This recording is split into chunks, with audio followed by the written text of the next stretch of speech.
been like a week or something since I messed with the engine. But so we got the oil pan off now. I'm in the process of, I just remembered to turn the cameras on, but we're in the process. It's kind of hard to see down there. Look, right where my finger's pointing. Another one, that's where the oil squirters are at. So we had 3 that were broken, and we still have 1 that's good. I got to still find, I don't know where, it's somewhere, it's gotta be somewhere chilling in the block. So I heard it tink tank when I flipped the block over. So I'm assuming when I spin it back over, the other one might fall out. But anyways, we're gonna remove the oil squirters. We're just gonna plug them with bolts. That's gonna give us a little bit more higher oil pressure. And with this thing, literally just doing a pass down the track. Like, it's not a daily driver car. It's not constantly getting ripped on. So we're gonna be good without the oil squirters. Tons of people do it, so we should be fine. Yeah, that's what we're up to now. So I got a couple of the oil squirters out. There's one of them busted. Another one that's busted. Yeah. So I'm just gonna have to find some bolts.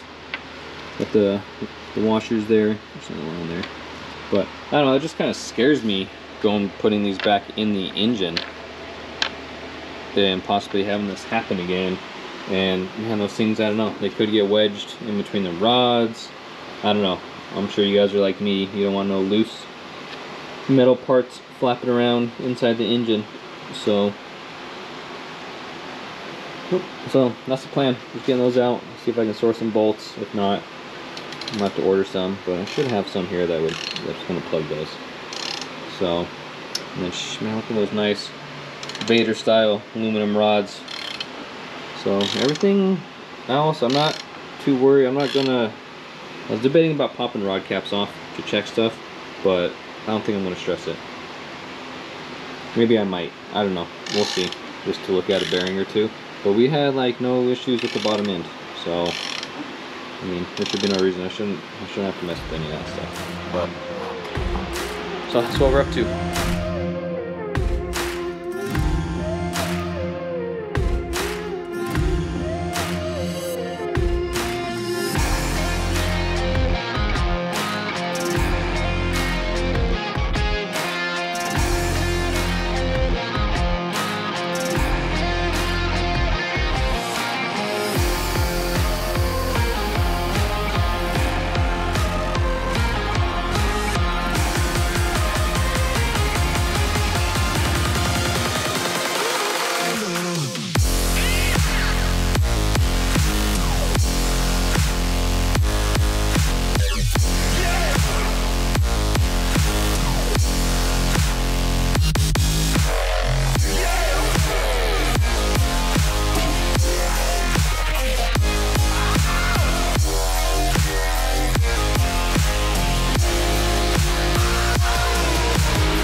We just got done cleaning this bad boy up. On the time lapse, you guys didn't see that because I took it out to the hose in the front yard. But got this thing all cleaned up, rinsed it all out, got all that gunk. I'm sure you guys were going, holy hell, he's getting that pan dirty as he's cleaning it. But she's clean, rinsed it out. Obviously, I'm gonna let it like air dry more before I even put the pan on. But this little guy, I don't think it was leaking, the oil return thing, but I got another gasket here, so I just took it apart, cleaned it up. I'm gonna slap a fresh gasket on it. We got it all apart. I'd hate to get it all back together and be like, oh, this thing is still leaking. I hate an engine that leaks oil. It's damn near impossible to prevent a race car one to do it, but it is what it is. So what we're doing right now, getting this cleaned up, getting the fresh gasket put on it. I'm sorting with other gaskets I got going on here. And then we got to, yeah, source some bolts to same thread pitch that will block these guys off. So GSD.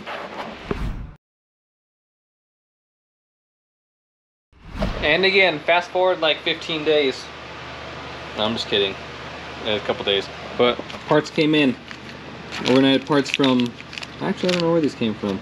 But here's those oil squirter block off plugs. that I had to order in because I couldn't find nothing in Ace. So these are actually like really nice. Come with new crush washers. Nice black Allen plug. So ordered a couple extras, but we got enough to replace all these suckers. So what we're going to be up to today. I'm going to get this thing all covered up.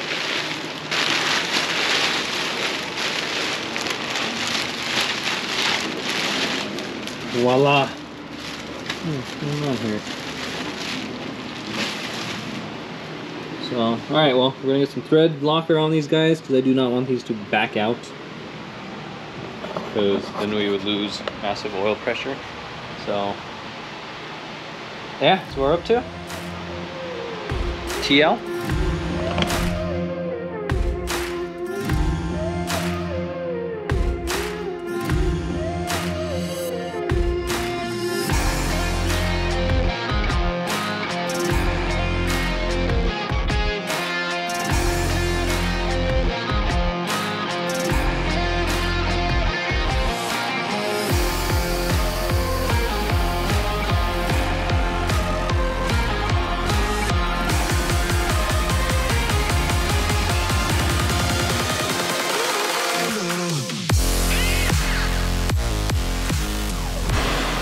Oh, I love simplicity. You guys can't really see them down there. Kinda. See a little bit. There's 1, 2, 3, 4. So, got all those bad boys in. All the squares are blocked off, so we will no longer have this issue of these little spouts breaking off these things, man. So, I'm gonna give a little bit of increased oil pressure on the mains and all that stuff. So increased oil pressure on the mains is never a bad thing unless it's like crazy oil pressure. So bottom end's good. I was gonna, just for sake of things, just hit these with the torque wrench just to make sure everything's tight down here with the rods too. I have no reason to pull the rod caps off. I don't even want to mess with them. They're fine. Had no noise or whatever, so I'm not even gonna mess with those. So do a little torque kit on them, make sure they're good, and we'll slap the oil pan on, and we'll get this thing flipped over and continue assembling it. Alright, well, I decided before I put the oil pan on, these are like the factory bolts, and they're really ugly. So I think what I'm going to do is get a oil pan bolt kit. I know no one's ever going to see them, but I mentally know that they were there, and then I'll have them for in the future. You know, I put that oil pan bolt kit on this block, but so that one sold to Steve, so I don't want to take the oil pan off that one or nothing. So I'll probably get that kit coming. So in the meantime, we're going to get these factory valve springs out of this head that I picked up. Seems pretty nice, man. They did a pretty nice port job on it. It's pretty smooth. JG, I think that was some shop out on the West Coast that did this. So they had it ported, polished, but the kid who I got it from just put factory springs back in it, I believe. Well, I can't tell it if they are different springs. But anyways, these are the Kegley beehives off the other head. So I know those ones are good. I don't know what the deal is with these ones. I don't know the spring rate, pressure, all that deal. So anyways, we're gonna get these off, get those put on, and then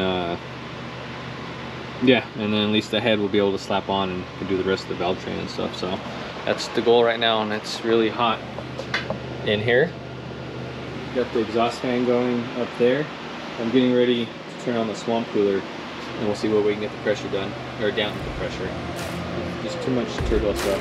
Temperature down too.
Just like that, springs are removed. So I'm not quite sure. I'm gonna have to do some digging. I don't know, I'm gonna have to figure out what springs they are, because I'm pretty sure these aren't factory springs. Because when I have this on here, which if you guys are watching this video and haven't done this stuff by yourself, this tool is great. Eurosport, let me see if I can get it. Eurosport, exportinc.com picked up this tool. This is just for the 4G63s, but they got ones on there for all different types of engines.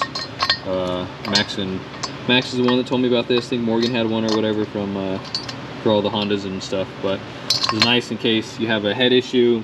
I don't know, you burn a valve, you bend a valve, and the head doesn't really need reworked. Maybe you just need to replace the valve stem seals or whatever, something that just doesn't require you to take it to the head shop. You can pick up this guy and you can kind of take care of the stuff at home. So, but anyways, when I have this thing on and there's a spring in here on the factory ones, if I remember right,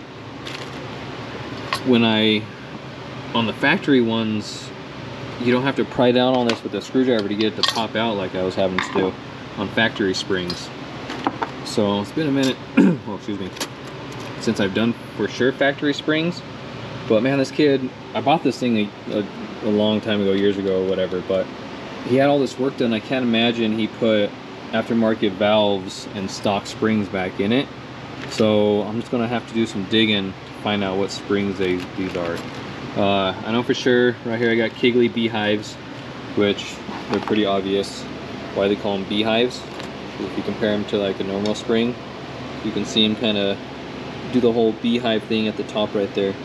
So I know it's Kegley beehives. I'm not sure what that is. And these are Kegley. These are Kegley also. Well, I guess these are a different type of Kegley beehive. Huh. I can't remember what these ones are. I thought those ones were the Kegley. I can't remember exactly, but looks like these ones are beefier, don't they? We'll have to do some. And these are Kegleys for sure. Beehive Kegley Street, maybe? These might be Race. So obviously when you got these more compressed, taller spring is going to have more. Anyways, yeah, I gotta do some figuring out what these ones could be, because these could be some really good springs that I'm not aware of, but I wasn't sure what came in the head. So I'm gonna have to do some digging on these guys. There's no markings, no colors, so I'm not quite sure. But anyways, I know these ones were in the car, and these ones were good to, you know, 9,000, whatever I'm taking them to. So it's probably what I'm gonna end up slapping back in. And now I might wait and do some digging and see what I can come up with. So, but that's kind of where we're at in the process of getting NFT back together. So I need to order some oil pan bolts so that it looks pretty underneath. Got to figure out the valve situation on which valve springs I want to go with now, because I have 3 to choose from, and I'm not sure which is going to be the best. I know those ones were working, so I may go back with those ones. Bolts are in. It's time to slap on the pan. Boom, boom, bada bing, bada boom, boom. Back to work.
Alright, to anyone who has this oil pan, which it's pretty rare unless you fork out the money, but anyways, it came with the car.